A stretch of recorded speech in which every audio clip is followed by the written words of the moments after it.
કોંગ્રેસ અને આપ ગુજરાતમાં સાથે મળીને લડશે લોકસભા ચૂંટણી. ભરૂચ અને ભાવનગર બેઠકથી આપના ઉમેદવાર તો બાકીની 24 બેઠક ઉપર કોંગ્રેસ ઉતારશે ઉમેદવાર.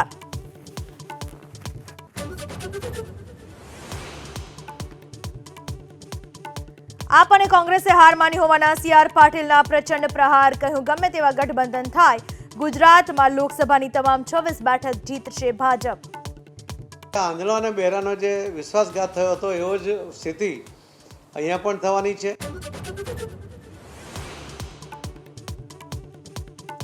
ભરૂચ બેઠક આપને ફાળવતા અહેમદ પટેલના પુત્રએ વ્યક્ત કર્યો આક્રોશ.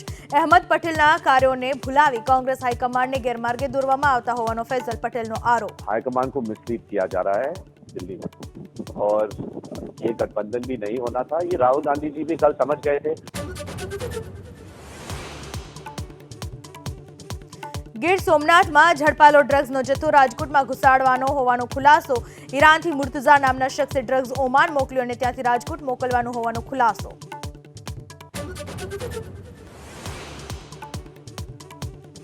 પ્રધાનમંત્રી મોદી કાલે દ્વારકા પ્રવાસે દરિયામાં સ્કૂબા કરી પીએમ મોદી નિહાળી શકશે દ્વારકાના પૌરાણિક અવશેષો. પંચકુઈ બીચ વિસ્તારમાં તૈયારીનો ધમધમાટ.